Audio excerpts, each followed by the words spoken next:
بسم الله الرحمن الرحيم. الحمد لله الذي أنزل على عبده الكتاب ولم يجعل له عوجا قيما لينذر بأسا شديدا من لدنه ويبشر المؤمنين الذين يعملون الصالحات أن لهم أجرا حسنا ماكثين فيه أبدا وينذر الذين قالوا اتخذ الله ولدا ما لهم به من علم ولا لآبائهم كبرت كلمة تخرج من أفواههم إن يقولون إلا كذبا فلعلك باخع نفسك على آثارهم إن لم يؤمنوا بهذا الحديث أسفا إنا جعلنا ما على الأرض زينة لها لنبلوهم أيهم أحسن عملا وإنا لجاعلون ما عليها صعيدا جرزا أم حسبت أن أصحاب الكهف والرقيم كانوا من آياتنا عجبا إذ أوى الفتية إلى الكهف فقالوا ربنا آتنا من لدنك رحمة وهيئ لنا من أمرنا رشدا فضربنا على آذانهم في الكهف سنين عددا ثم بعثناهم لنعلم أي الحزبين أحصى لما لبثوا أمدا نحن نقص عليك نبأهم بالحق إنهم فتية آمنوا بربهم وزدناهم هدى وربطنا على قلوبهم إذ قاموا فقالوا ربنا رب السماوات والأرض لن ندعو من دونه إلها لقد قلنا إذا شططا هؤلاء قومنا اتخذوا من دونه آلهة لولا يأتون عليهم بسلطان بين فمن أظلم ممن افترى على الله كذبا وإذ اعتزلتموهم وما يعبدون إلا الله فأووا إلى الكهف ينشر لكم ربكم من رحمته ويهيئ لكم من أمركم مرفقا وترى الشمس إذا طلعت تزاور عن كهفهم ذات اليمين وإذا غربت تقرضهم ذات الشمال وهم في فجوة منه ذلك من آيات الله من يهد الله فهو المهتد ومن يضلل فلن تجد له وليا مرشدا وتحسبهم أيقاظا وهم رقود ونقلبهم ذات اليمين وذات الشمال وكلبهم باسط ذراعيه بالوصيد لو اطلعت عليهم لوليت منهم فرارا ولملئت منهم رعبا وكذلك بعثناهم ليتساءلوا بينهم قال قائل منهم كم لبثتم قالوا لبثنا يوما أو بعض يوم قالوا ربكم أعلم بما لبثتم فابعثوا أحدكم بورقكم هذه إلى المدينة فلينظر أيها أزكى طعاما فليأتكم برزق منه وليتلطف ولا يشعرن بكم أحدا إنهم إن يظهروا عليكم يرجموكم أو يعيدوكم في ملتهم ولن تفلحوا إذن أبدا وكذلك أعثرنا عليهم ليعلموا أن وعد الله حق وأن الساعة لا ريب فيها إذ يتنازعون بينهم أمرهم فقالوا ابنوا عليهم بنيانا ربهم أعلم بهم قال الذين غلبوا على أمرهم لنتخذن عليهم مسجدا سيقولون ثلاثة رابعهم كلبهم ويقولون خمسة سادسهم كلبهم رجما بالغيب ويقولون سبعة وثامنهم كلبهم قل ربي أعلم بعدتهم ما يعلمهم إلا قليل فلا تمار فيهم إلا مراء ظاهرا ولا تستفت فيهم منهم أحدا ولا تقولن لشيء إني فاعل ذلك غدا إلا أن يشاء الله واذكر ربك إذا نسيت وقل عسى أن يهديني ربي لأقرب من هذا رشدا ولبثوا في كهفهم 300 سنين وازدادوا 9 قل الله أعلم بما لبثوا له غيب السماوات والأرض أبصر به وأسمع ما لهم من دونه من ولي ولا يشرك في حكمه أحدا واتل ما أوحي إليك من كتاب ربك لا مبدل لكلماته ولن تجد من دونه ملتحدا واصبر نفسك مع الذين يدعون ربهم بالغداة والعشي يريدون وجهه ولا تعد عيناك عنهم تريد زينة الحياة الدنيا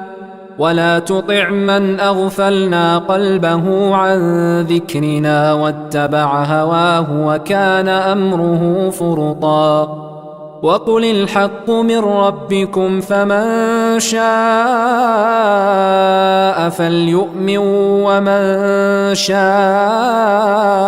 فليكفر إنا أعتدنا للظالمين نارا أحاط بهم سرادقها وإن يستغيثوا يغاثوا بماء كالمهل يشوي الوجوه بئس الشراب وساءت مرتفقا إن الذين آمنوا وعملوا الصالحات إنا لا نضيع أجر من أحسن عملا أولئك لهم جنات عدن تجري من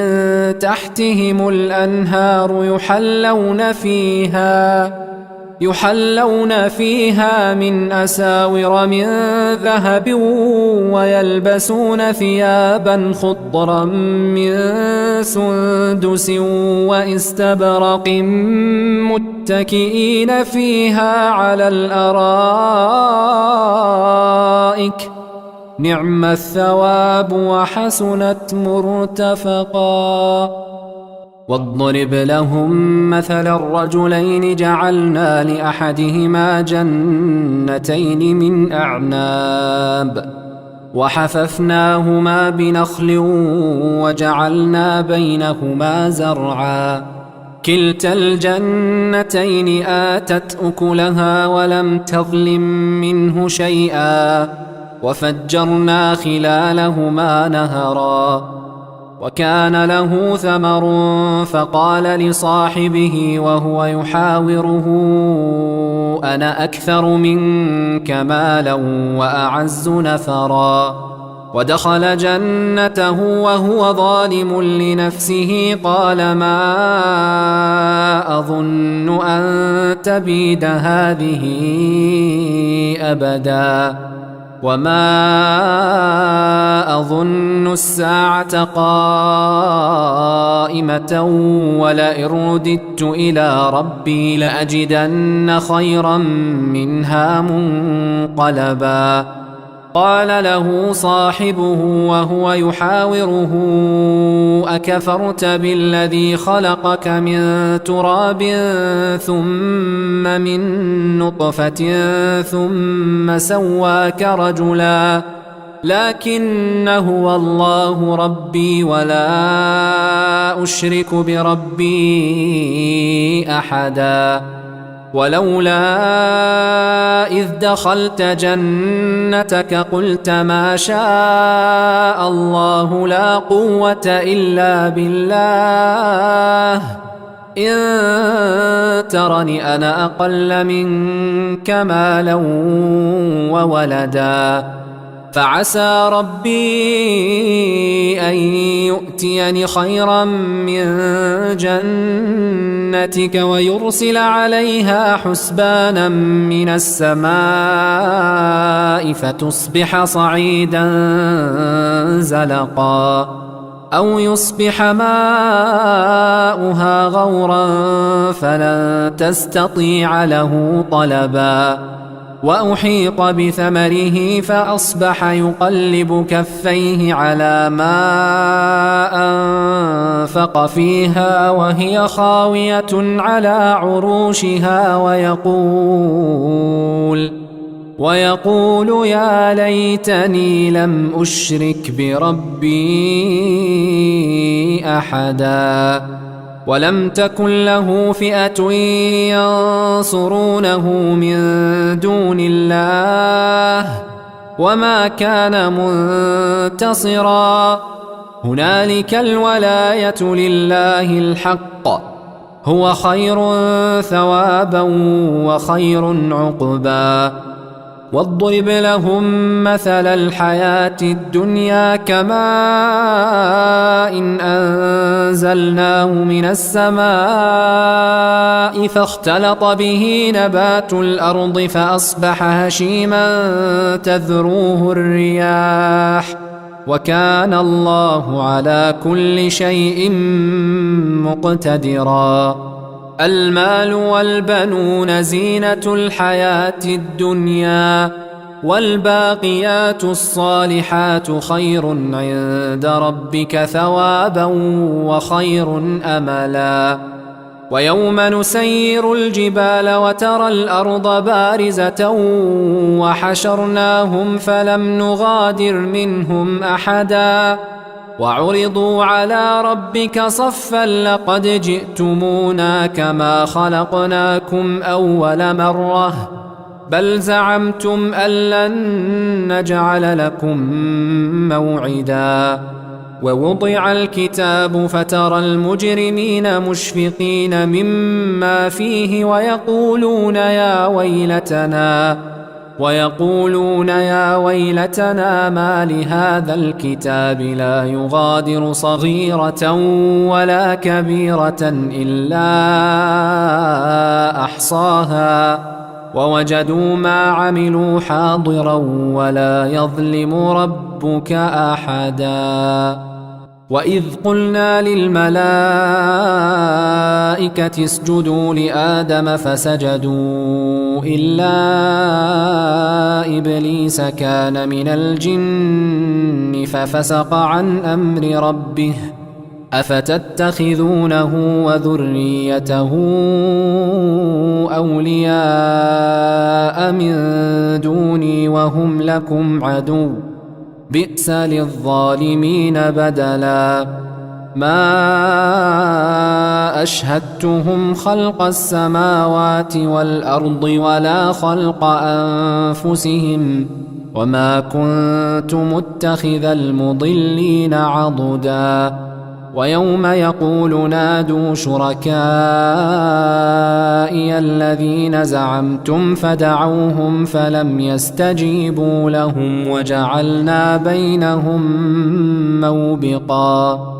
ورأى المجرمون النار فظنوا أنهم مواقعوها ولم يجدوا عنها مصرفا. ولقد صرفنا في هذا القرآن للناس من كل مثل وكان الإنسان أكثر شيء جدلا. وما منع الناس أن يؤمنوا إذ جاءهم الهدى ويستغفروا ربهم إلا أن تأتيهم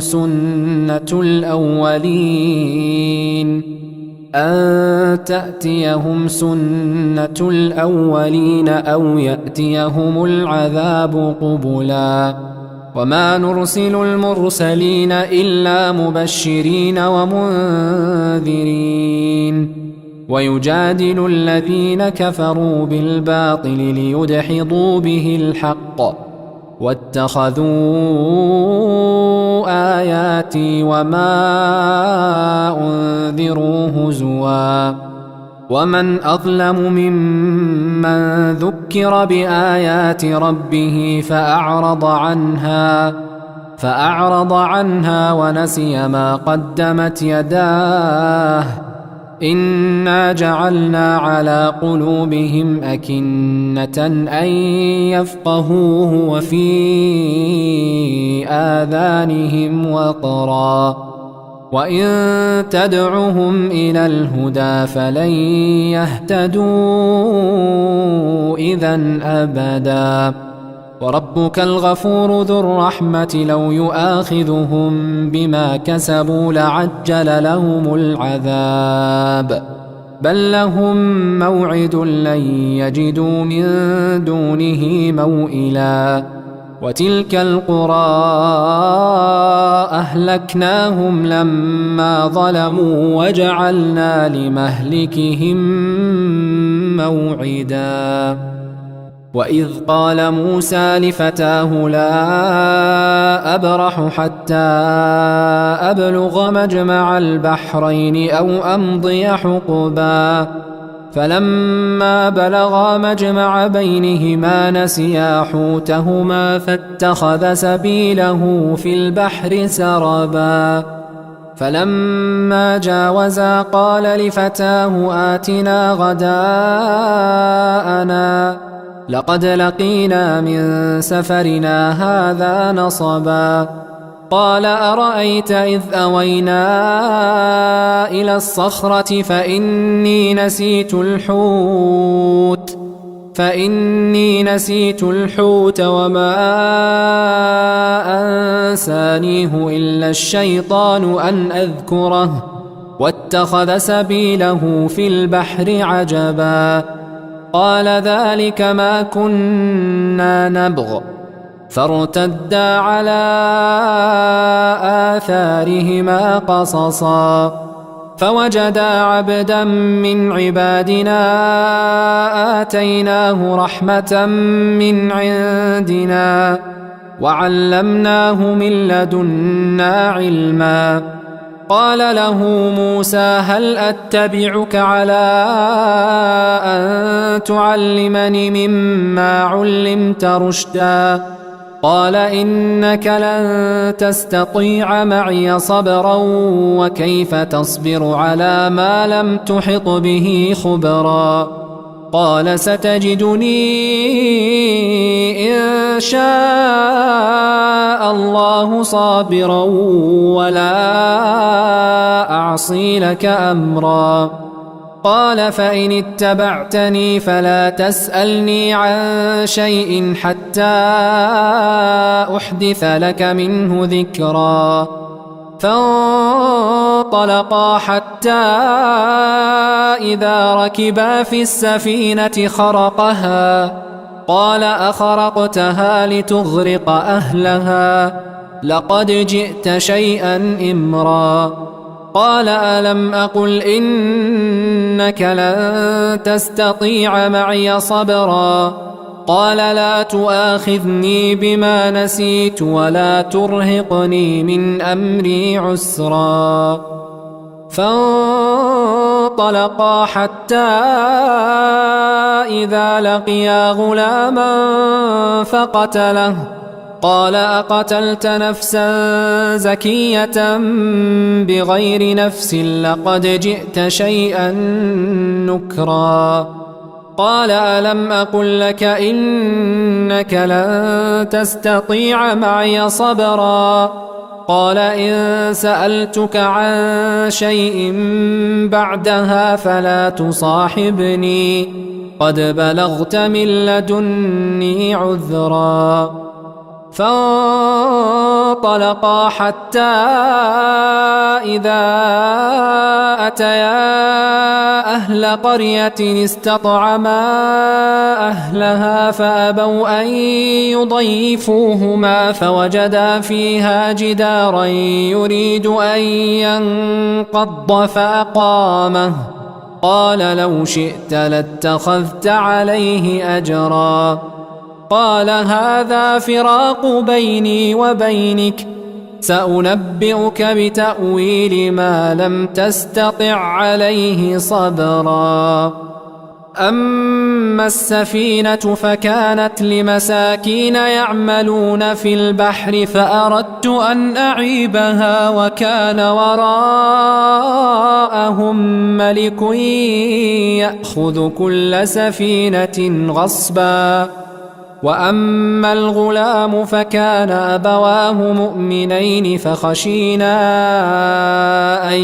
يرهقهما طغيانا وكفرا فأردنا أن يبدلهما ربهما خيرا منه زكاة وأقرب رحما.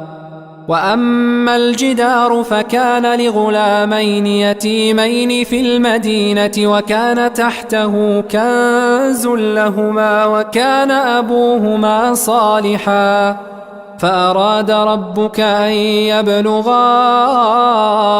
أشدهما ويستخرجا كنزهما رحمة من ربك وما فعلته عن أمري ذلك تأويل ما لم تسطع عليه صبرا. ويسألونك عن ذي القرنين قل سأتلو عليكم منه ذكرا. إنا مكنا له في الأرض وآتيناه من كل شيء سببا فأتبع سببا حتى إذا بلغ مغرب الشمس وجدها تغرب في عين حمئة ووجد عندها قوما قلنا يا ذا القرنين إما أن تعذب وإما أن تتخذ فيهم حسنا قال أما من ظلم فسوف نعذبه ثم يرد إلى ربه فيعذبه عذابا نكرا وأما من آمن وعمل صالحا فله جزاء الحسنى وسنقول له من أمرنا يسرا ثم أتبع سببا حتى إذا بلغ مطلع الشمس وجدها تطلع على قوم لم نجعل لهم من دونها سترا كذلك وقد أحطنا بما لديه خبرا ثم أتبع سببا حتى إذا بلغ بين السدين وجد من دونهما قوما لا يكادون يفقهون قولا قالوا يا ذا القرنين إن يأجوج ومأجوج مفسدون في الأرض فهل نجعل لك خرجا على أن تجعل بيننا وبينهم سدا قال ما مكني فيه ربي خير فأعينوني بقوة أجعل بينكم وبينهم ردما آتوني زبر الحديد حتى إذا ساوى بين الصدفين قال انفخوا حتى إذا جعله نارا قال آتوني أفرغ عليه قطرا فما استطاعوا أن يظهروه وما استطاعوا له نقبا قال هذا رحمة من ربي فإذا جاء وعد ربي جعله دكاء وكان وعد ربي حقا وتركنا بعضهم يومئذ يموج في بعض ونفخ في الصور فجمعناهم جمعا وعرضنا جهنم يومئذ للكافرين عرضا الذين كانت أعينهم في غطاء عن ذكري وكانوا لا يستطيعون سمعا أفحسب الذين كفروا أن يتخذوا عبادي من دوني أولياء إنا أعتدنا جهنم للكافرين نزلا قل هل ننبئكم بالأخسرين أعمالا الذين ضل سعيهم في الحياة الدنيا وهم يحسبون أنهم يحسنون صنعا أولئك الذين كفروا بآيات ربهم ولقائه فحبطت أعمالهم فلا نقيم لهم يوم القيامة وزنا ذلك جزاؤهم جهنم بما كفروا واتخذوا آياتي ورسلي هزوا إن الذين آمنوا وعملوا الصالحات كانت لهم جنات الفردوس نزلا خالدين فيها لا يبغون عنها حولا قل لو كان البحر مدادا لكلمات ربي لنفد البحر قبل أن تنفد كلمات ربي ولو جئنا بمثله مددا قل إنما أنا بشر مثلكم يوحى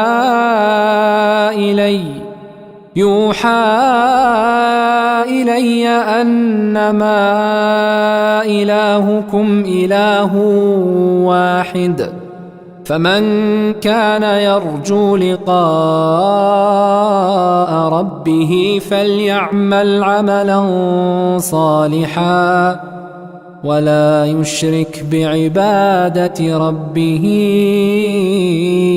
أحدا. بسم الله الرحمن الرحيم. الحمد لله الذي أنزل على عبده الكتاب ولم يجعل له عوجا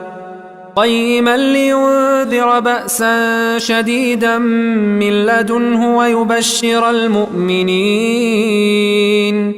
ويبشر المؤمنين الذين يعملون الصالحات أن لهم أجرا حسنا ماكثين فيه أبدا وينذر الذين قالوا اتخذ الله ولدا ما لهم به من علم ولا لآبائهم كبرت كلمة تخرج من أفواههم إن يقولون إلا كذبا فلعلك باخع نفسك على آثارهم إن لم يؤمنوا بهذا الحديث أسفا إنا جعلنا ما على الأرض زينة لها لنبلوهم أيهم أحسن عملا وإنا لجاعلون ما عليها صعيدا جرزا أم حسبت أن أصحاب الكهف والرقيم كانوا من آياتنا عجبا إذ أوى الفتية إلى الكهف فقالوا ربنا آتنا من لدنك رحمة وهيئ لنا من أمرنا رشدا فضربنا على آذانهم في الكهف سنين عددا ثم بعثناهم لنعلم أي الحزبين أحصى لما لبثوا أمدا نحن نقص عليك نبأهم بالحق إنهم فتية آمنوا بربهم وزدناهم هدى وربطنا على قلوبهم إذ قاموا فقالوا ربنا رب السماوات والأرض لن ندعو من دونه إلها لقد قلنا إذا شططا هؤلاء قومنا اتخذوا من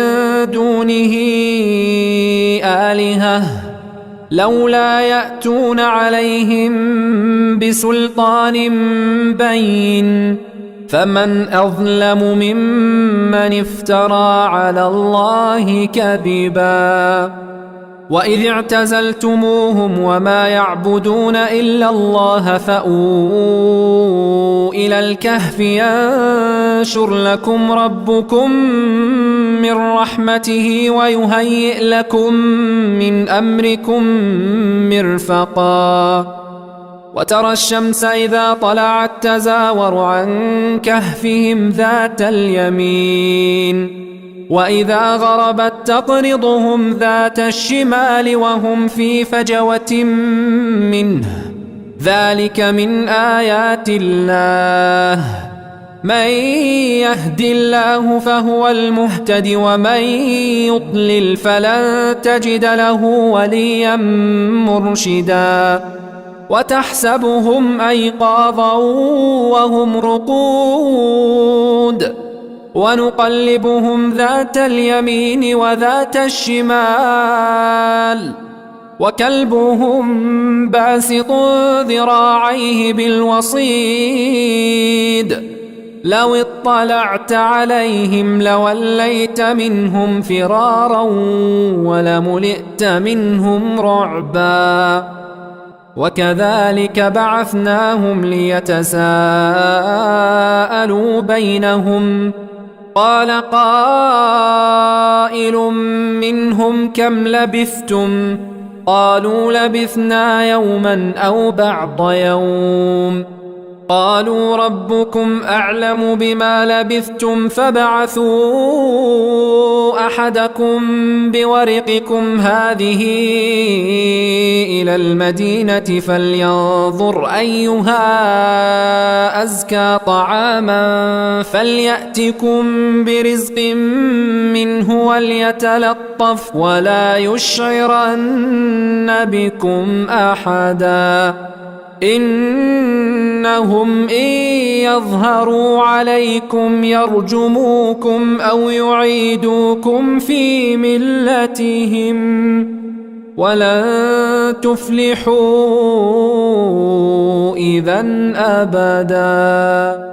وكذلك أعثرنا عليهم ليعلموا أن وعد الله حق وأن الساعة لا ريب فيها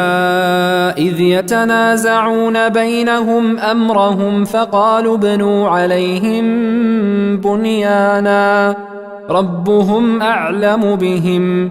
قال الذين غلبوا على أمرهم لنتخذن عليهم مسجدا سيقولون ثلاثة رابعهم كلبهم ويقولون خمسة سادسهم كلبهم رجما بالغيب ويقولون سبعة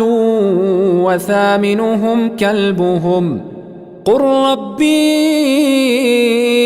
أعلم بعدتهم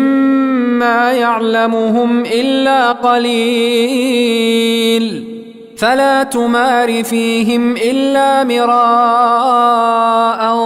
ظاهرا ولا تستفت فيهم منهم أحدا ولا تقولن لشيء إني فاعل ذلك غدا إلا أن يشاء الله واذكر ربك إذا نسيت وقل عسى أن يهديني ربي لأقرب من هذا رشدا ولبثوا في كهفهم 300 سنين وازدادوا 9 قل الله أعلم بما لبثوا له غيب السماوات والأرض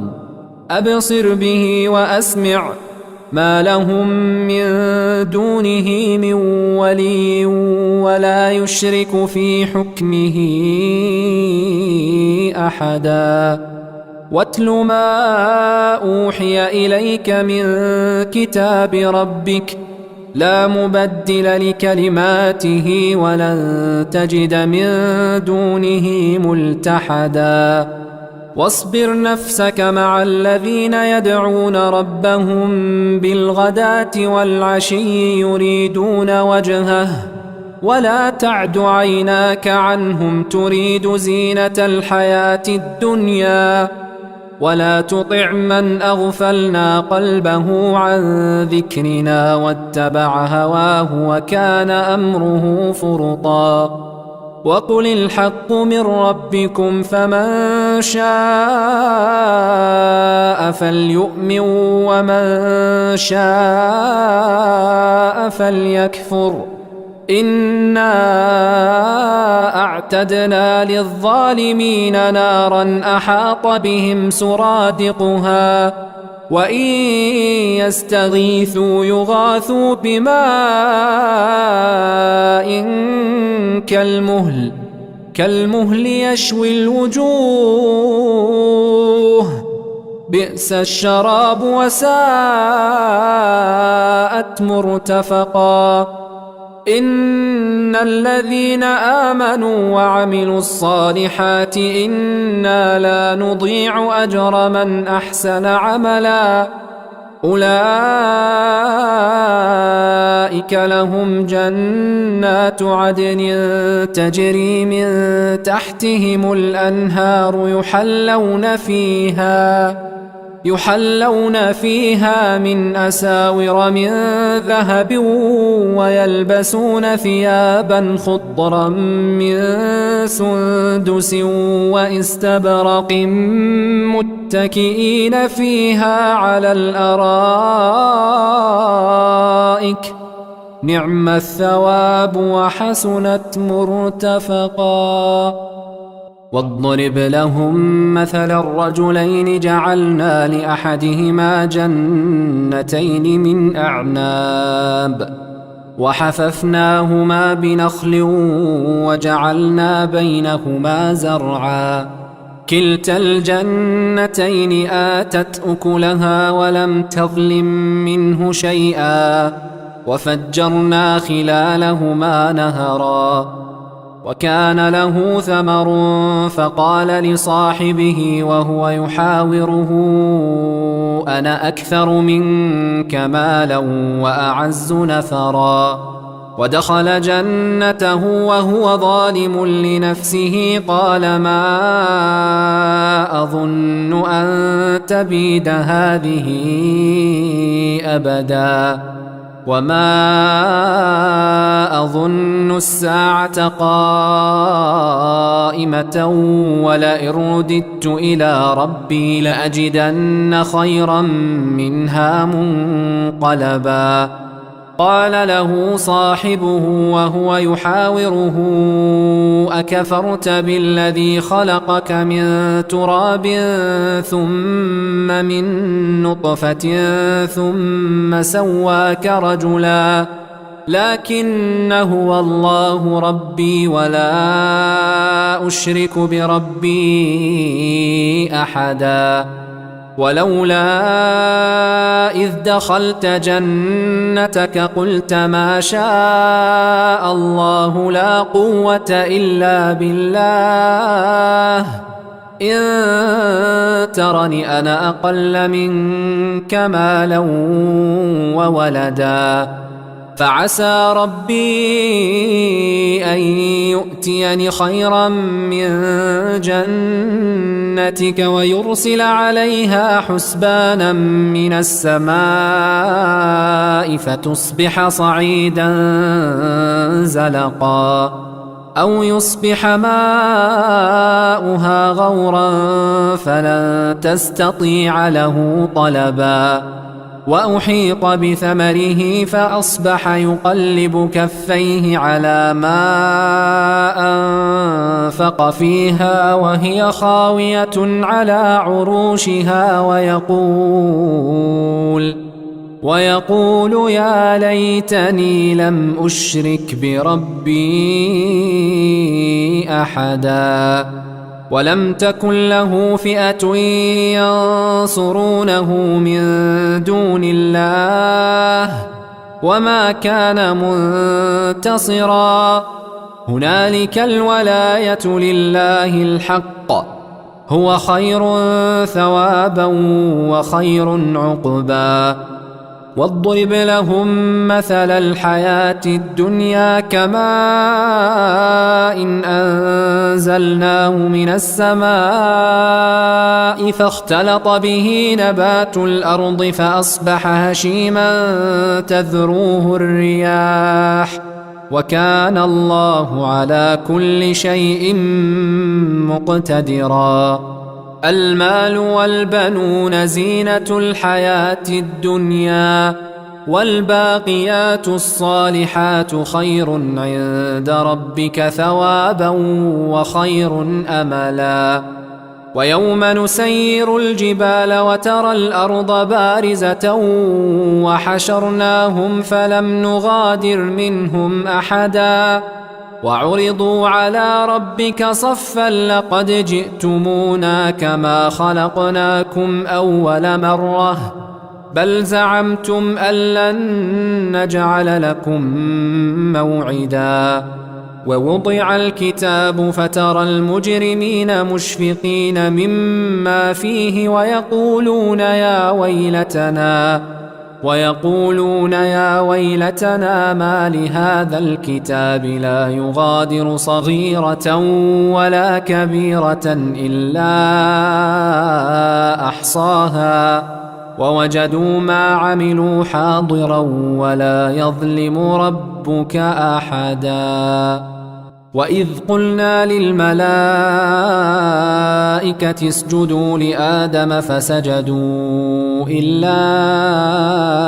إبليس كان من الجن ففسق عن أمر ربه أفتتخذونه وذريته أولياء من دوني وهم لكم عدو بئس للظالمين بدلا. ما أشهدتهم خلق السماوات والأرض ولا خلق أنفسهم وما كنت متخذ المضلين عضدا. ويوم يقول نادوا شركائي الذين زعمتم فدعوهم فلم يستجيبوا لهم وجعلنا بينهم موبقا. ورأى المجرمون النار فظنوا أنهم مواقعوها ولم يجدوا عنها مصرفا. ولقد صرفنا في هذا القرآن للناس من كل مثل وكان الإنسان أكثر شيء جدلا. وما منع الناس أن يؤمنوا إذ جاءهم الهدى ويستغفروا ربهم إلا أن تأتيهم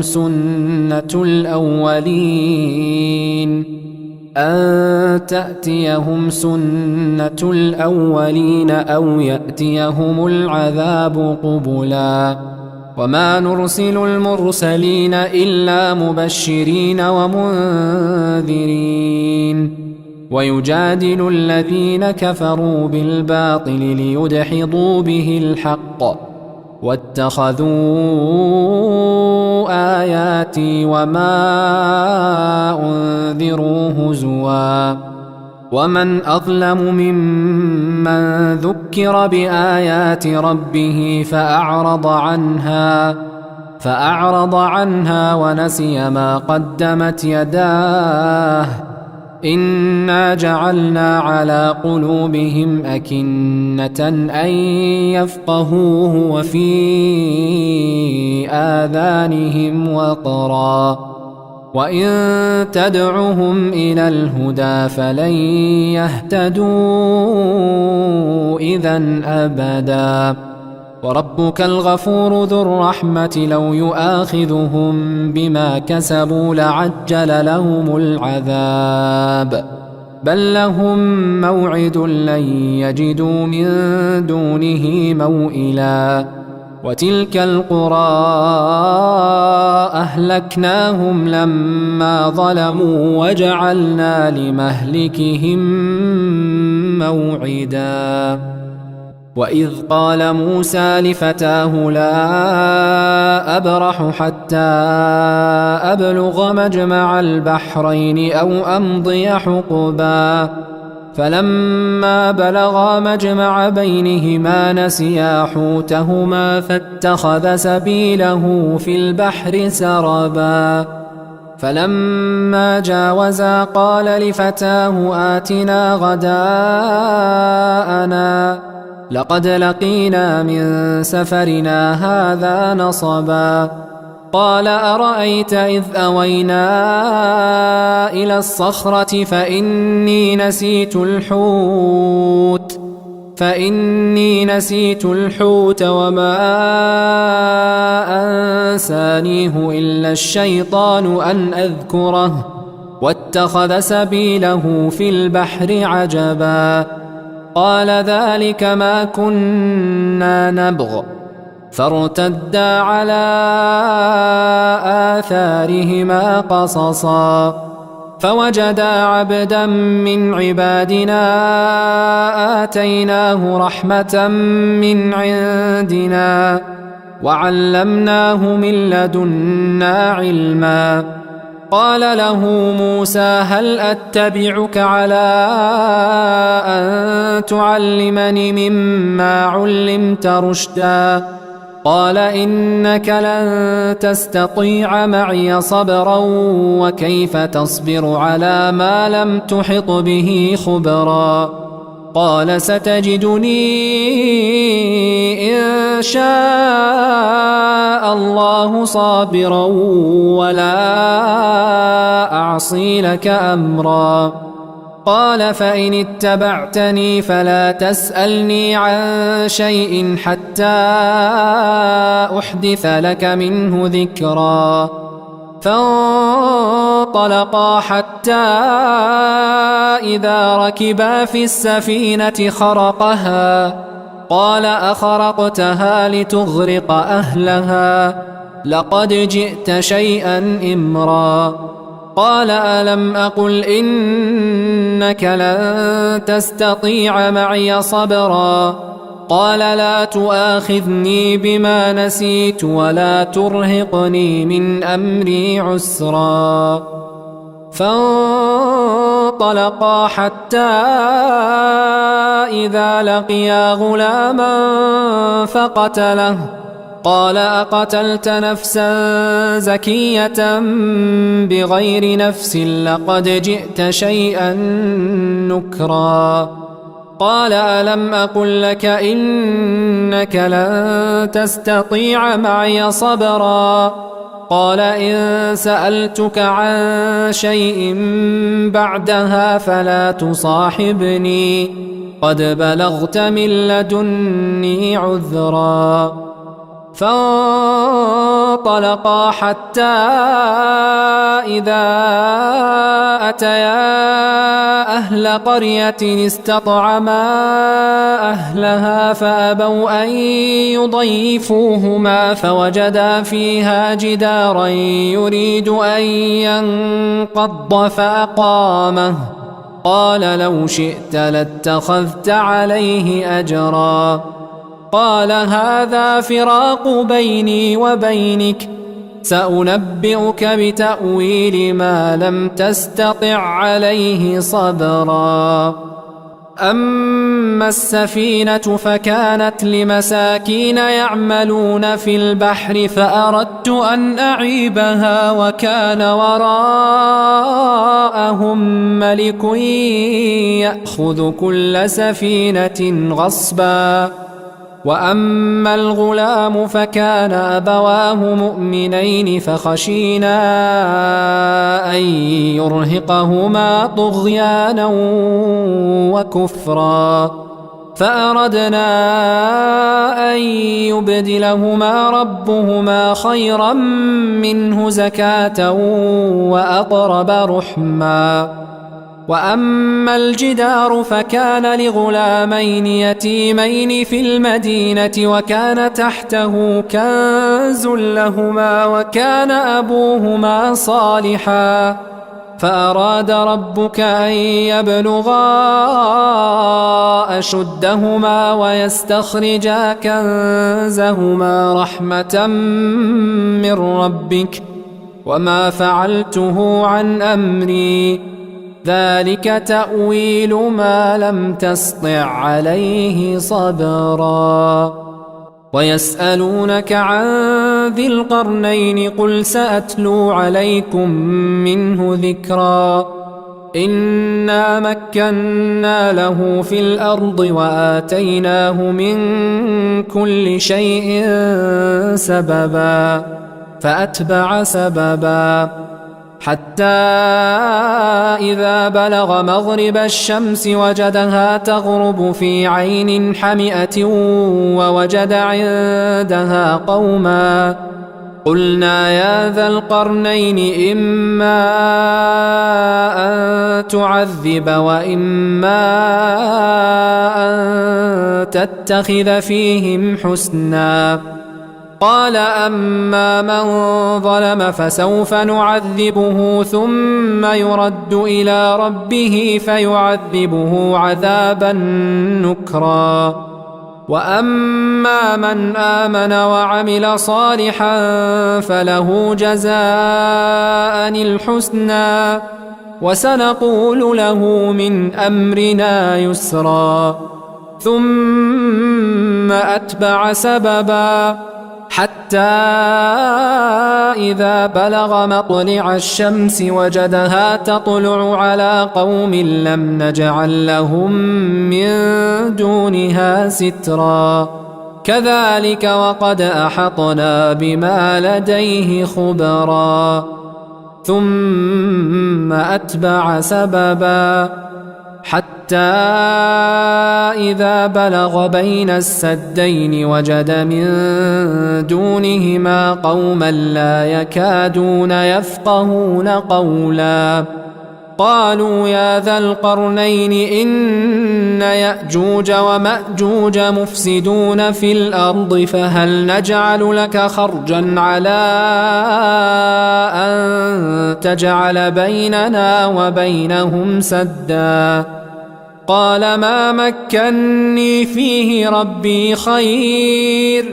فأعينوني بقوة أجعل بينكم وبينهم ردما. آتوني زبر الحديد حتى إذا ساوى بين الصدفين قال انفخوا حتى إذا جعله نارا قال آتوني أفرغ عليه قطرا. فما استطاعوا أن يظهروه وما استطاعوا له نقبا. قال هذا رحمة من ربي فإذا جاء وعد ربي جعله دكاء وكان وعد ربي حقا. وتركنا بعضهم يومئذ يموج في بعض ونفخ في الصور فجمعناهم جمعا. وعرضنا جهنم يومئذ للكافرين عرضا. الذين كانت أعينهم في غطاء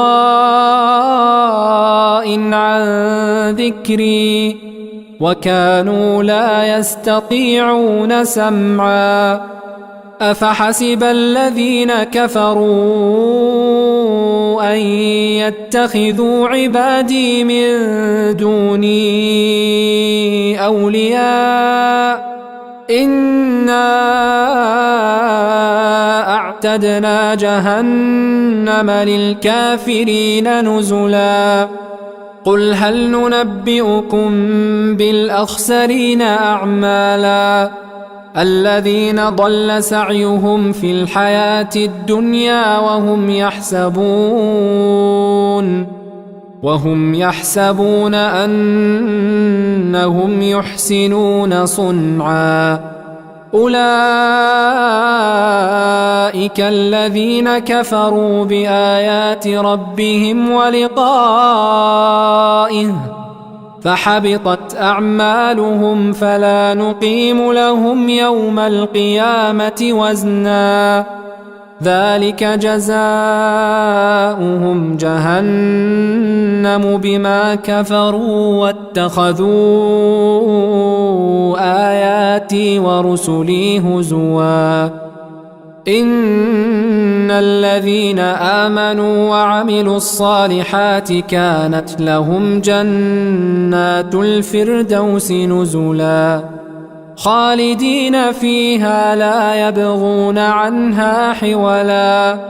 قل لو كان البحر مدادا لكلمات ربي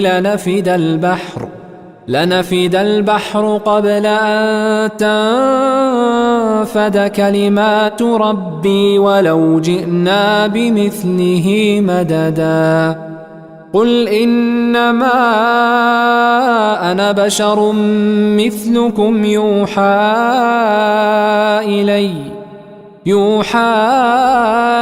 إلي أنما إلهكم إله واحد فمن كان يرجو لقاء ربه فليعمل عملا صالحا ولا يشرك بعبادة ربه أحدا. بسم الله الرحمن الرحيم. الحمد لله الذي أنزل على عبده الكتاب ولم يجعل له عوجا قيما لينذر بأسا شديدا من لدنه ويبشر المؤمنين الذين يعملون الصالحات أن لهم أجرا حسنا ماكثين فيه أبدا وينذر الذين قالوا اتخذ الله ولدا ما لهم به من علم ولا لآبائهم كبرت كلمة تخرج من أفواههم إن يقولون إلا كذبا فلعلك باخع نفسك على آثارهم إن لم يؤمنوا بهذا الحديث أسفا إنا جعلنا ما على الأرض زينة لها لنبلوهم أيهم أحسن عملا وإنا لجاعلون ما عليها صعيدا جرزا. أم حسبت أن أصحاب الكهف والرقيم كانوا من آياتنا عجبا إذ أوى الفتية إلى الكهف فقالوا ربنا آتنا من لدنك رحمة وهيئ لنا من أمرنا رشدا فضربنا على آذانهم في الكهف سنين عددا ثم بعثناهم لنعلم أي الحزبين أحصى لما لبثوا أمدا نحن نقص عليك نبأهم بالحق إنهم فتية آمنوا بربهم وزدناهم هدى وربطنا على قلوبهم إذ قاموا فقالوا ربنا رب السماوات والأرض لن ندعو من دونه إلها لقد قلنا إذا شططا هؤلاء قومنا اتخذوا من دونه آلهة لولا يأتون عليهم بسلطان بين فمن أظلم ممن افترى على الله كذبا وإذ اعتزلتموهم وما يعبدون إلا الله فأووا إلى الكهف ينشر لكم ربكم من رحمته ويهيئ لكم من أمركم مرفقا وترى الشمس إذا طلعت تزاور عن كهفهم ذات اليمين وإذا غربت تقرضهم ذات الشمال وهم في فجوة منه ذلك من آيات الله من يهد الله فهو المهتد ومن يضلل فلن تجد له وليا مرشدا وتحسبهم أيقاظا وهم رقود ونقلبهم ذات اليمين وذات الشمال وكلبهم باسط ذراعيه بالوصيد لو اطلعت عليهم لوليت منهم فرارا ولملئت منهم رعبا وكذلك بعثناهم ليتساءلوا بينهم قال قائل منهم كم لبثتم قالوا لبثنا يوما أو بعض يوم قالوا ربكم أعلم بما لبثتم فابعثوا أحدكم بورقكم هذه إلى المدينة فلينظر أيها أزكى طعاما فليأتكم برزق منه وليتلطف ولا يشعرن بكم أحدا إنهم إن يظهروا عليكم يرجموكم أو يعيدوكم في ملتهم ولن تفلحوا إذن أبدا وكذلك أعثرنا عليهم ليعلموا أن وعد الله حق وأن الساعة لا ريب فيها إذ يتنازعون بينهم أمرهم فقالوا ابنوا عليهم بنيانا ربهم أعلم بهم قال الذين غلبوا على أمرهم لنتخذن عليهم مسجدا سيقولون ثلاثة رابعهم كلبهم ويقولون خمسة سادسهم كلبهم رجما بالغيب ويقولون سبعة وثامنهم كلبهم قل ربي أعلم بعدتهم ما يعلمهم إلا قليل فلا تمار فيهم إلا مراء ظاهرا ولا تستفت فيهم منهم أحدا ولا تقولن لشيء إني فاعل ذلك غدا إلا أن يشاء الله واذكر ربك إذا نسيت وقل عسى أن يهديني ربي لأقرب من هذا رشدا ولبثوا في كهفهم 300 سنين وازدادوا 9 قل الله أعلم بما لبثوا له غيب السماوات والأرض أبصر به وأسمع ما لهم من دونه من ولي ولا يشرك في حكمه أحدا واتل ما أوحي إليك من كتاب ربك لا مبدل لكلماته ولن تجد من دونه ملتحدا واصبر نفسك مع الذين يدعون ربهم بالغداة والعشي يريدون وجهه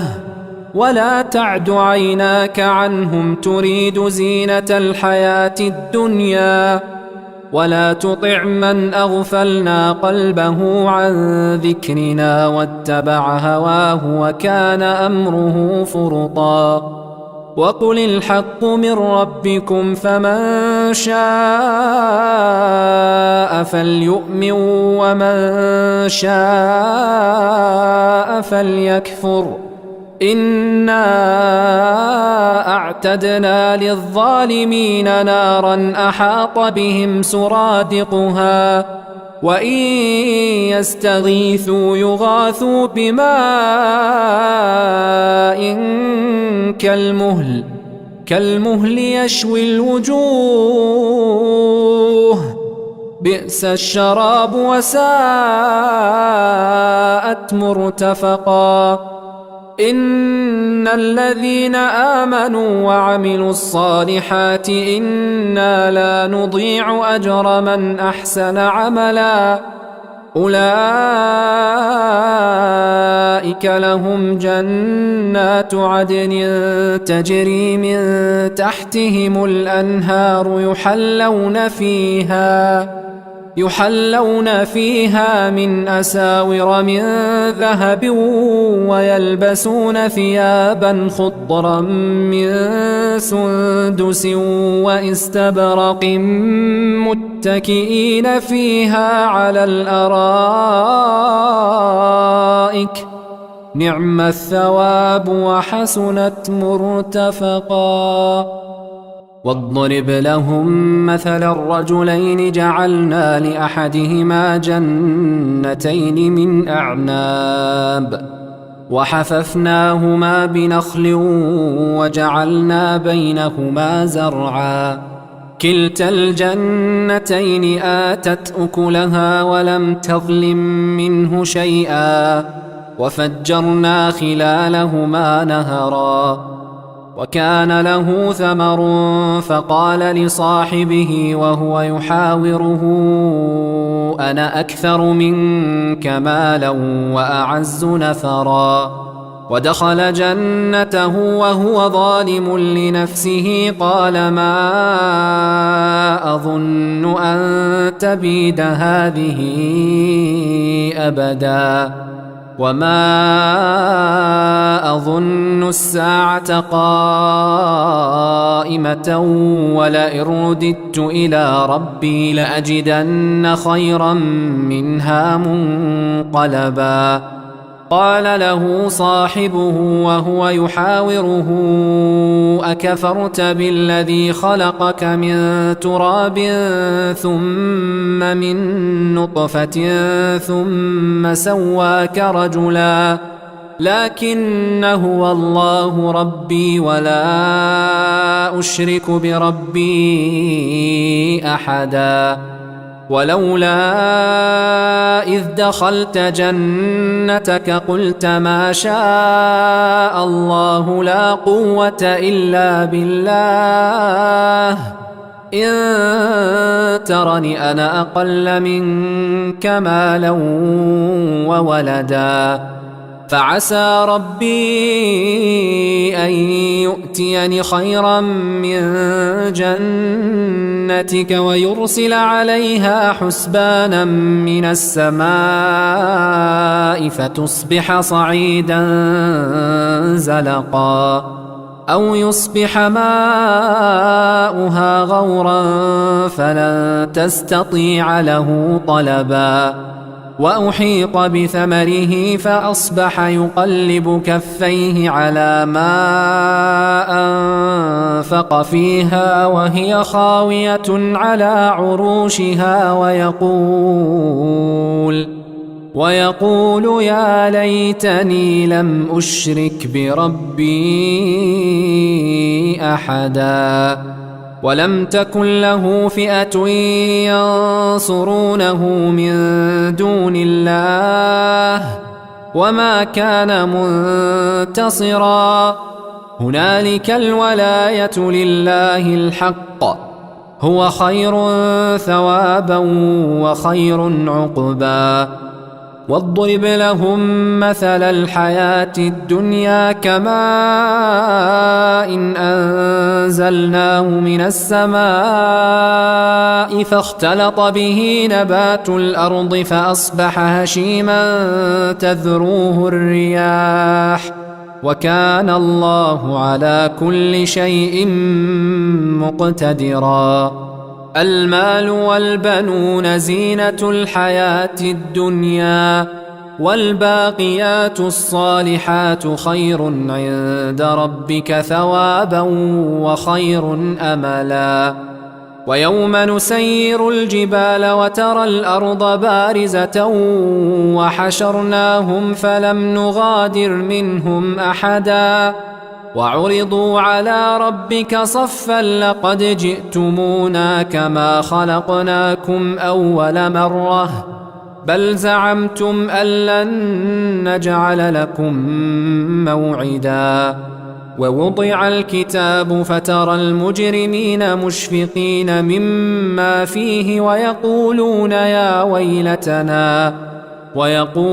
يا ويلتنا ما لهذا الكتاب لا يغادر صغيرة ولا كبيرة إلا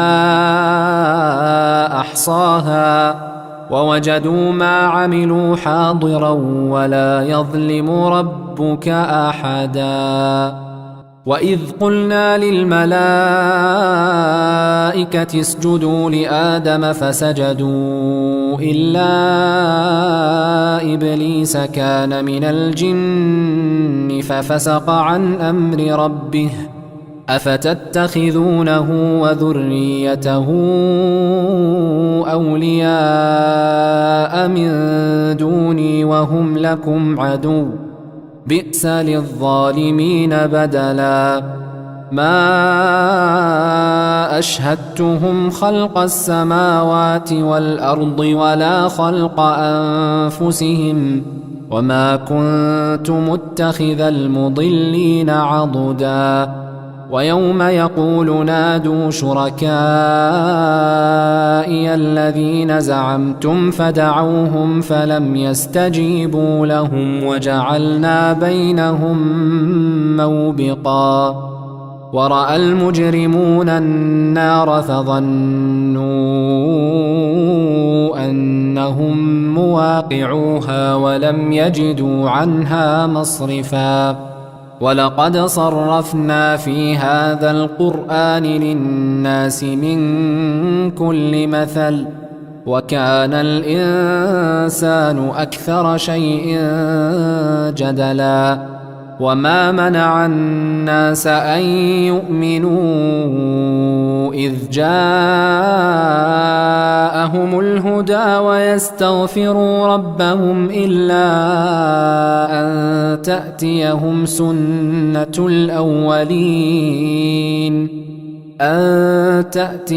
سنة الأولين أو يأتيهم العذاب قبلا. وما نرسل المرسلين إلا مبشرين ومنذرين ويجادل الذين كفروا بالباطل ليدحضوا به الحق واتخذوا آياتي وما أنذروا هزوا. ومن أظلم ممن ذكر بآيات ربه فأعرض عنها ونسي ما قدمت يداه إنا جعلنا على قلوبهم أكنة أن يفقهوه وفي آذانهم وقرا وإن تدعهم إلى الهدى فلن يهتدوا إذن أبدا. وربك الغفور ذو الرحمة لو يؤاخذهم بما كسبوا لعجل لهم العذاب بل لهم موعد لن يجدوا من دونه موئلا. وتلك القرى أهلكناهم لما ظلموا وجعلنا لمهلكهم موعدا. وإذ قال موسى لفتاه لا أبرح حتى أبلغ مجمع البحرين أو أمضي حقبا فلما بلغا مجمع بينهما نسيا حوتهما فاتخذ سبيله في البحر سربا. فلما جاوزا قال لفتاه آتنا غداءنا لقد لقينا من سفرنا هذا نصبا. قال أرأيت إذ أوينا إلى الصخرة فإني نسيت الحوت وما أنسانيه إلا الشيطان أن أذكره واتخذ سبيله في البحر عجبا. قال ذلك ما كنا نبغ فارتدا على آثارهما قصصا فوجدا عبدا من عبادنا آتيناه رحمة من عندنا وعلمناه من لدنا علما قال له موسى هل أتبعك على أن تعلمني مما علمت رشدا قال إنك لن تستطيع معي صبرا وكيف تصبر على ما لم تحط به خبرا قال ستجدني إن شاء الله صابرا ولا أعصي لك أمرا قال فإن اتبعتني فلا تسألني عن شيء حتى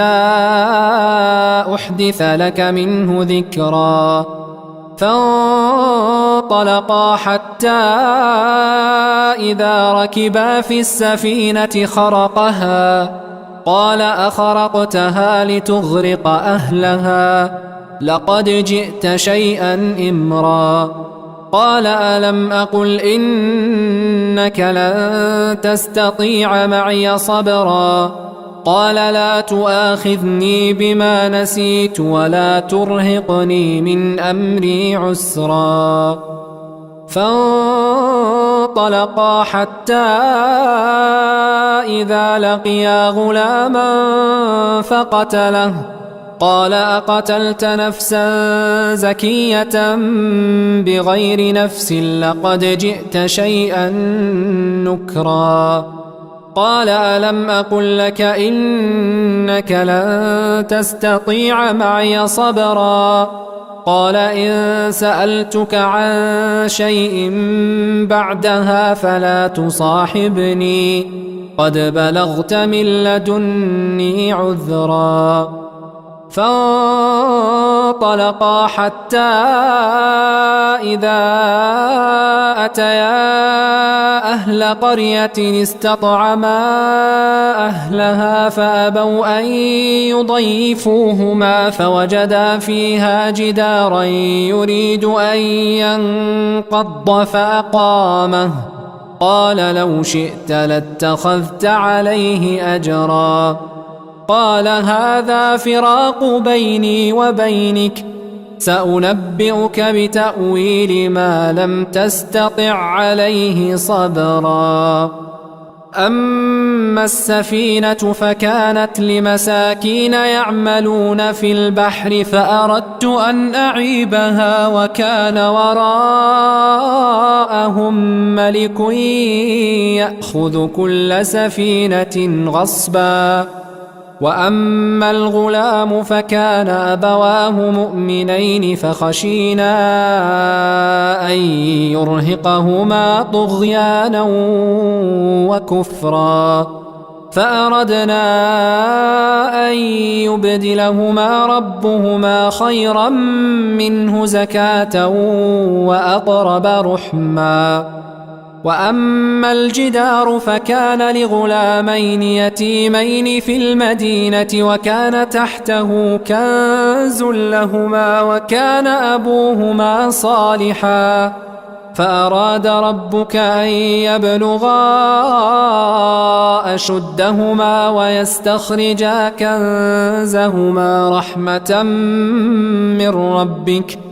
وما فعلته عن أمري ذلك تأويل ما لم تسطع عليه صبرا ويسألونك عن ذي القرنين قل سأتلو عليكم منه ذكرا إنا مكنا له في الأرض وآتيناه من كل شيء سببا فأتبع سببا حتى إذا بلغ مغرب الشمس وجدها تغرب في عين حمئة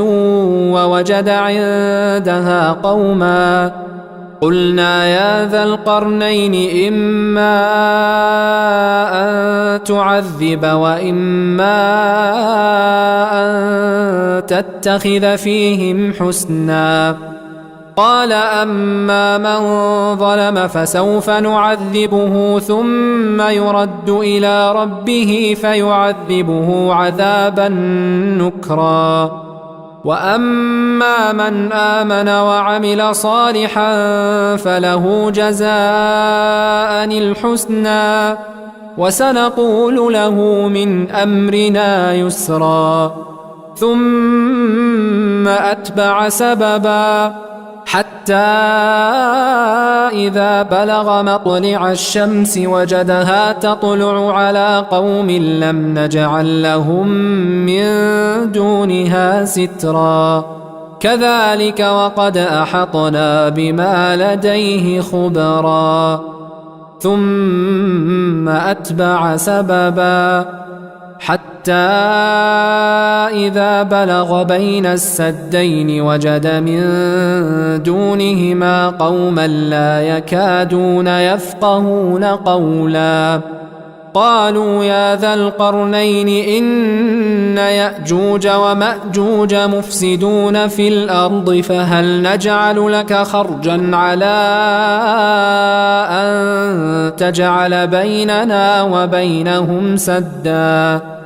قال ما مكني فيه ربي خير فأعينوني بقوة أجعل بينكم وبينهم ردما. آتوني زبر الحديد حتى إذا ساوى بين الصدفين قال انفخوا حتى إذا جعله نارا قال آتوني أفرغ عليه قطرا. فما استطاعوا أن يظهروه وما استطاعوا له نقبا. قال هذا رحمة من ربي فإذا جاء وعد ربي جعله دكاء وكان وعد ربي حقا. وتركنا بعضهم يومئذ يموج في بعض ونفخ في الصور فجمعناهم جمعا. وعرضنا جهنم يومئذ للكافرين عرضا. الذين كانت أعينهم في غطاء عن ذكري وكانوا لا يستطيعون سمعا. أفحسب الذين كفروا أن يتخذوا عبادي من دوني أولياء إنا أعتدنا جهنم للكافرين نزلا. قل هل ننبئكم بالأخسرين أعمالا الذين ضل سعيهم في الحياة الدنيا وهم يحسبون أنهم يحسنون صنعا. أولئك الذين كفروا بآيات ربهم ولقائه فحبطت أعمالهم فلا نقيم لهم يوم القيامة وزنا. ذلك جزاؤهم جهنم بما كفروا واتخذوا آياتي ورسلي هزوا. إن الذين آمنوا وعملوا الصالحات كانت لهم جنات الفردوس نزلا خالدين فيها لا يبغون عنها حولا. قل لو كان البحر مدادا لكلمات ربي لنفد البحر لنفد البحر قبل أن تنفد كلمات ربي ولو جئنا بمثله مددا قل إنما أنا بشر مثلكم يوحى إلي أنما إلهكم إله واحد فمن كان يرجو لقاء ربه فليعمل عملا صالحا ولا يشرك بعبادة ربه أحدا.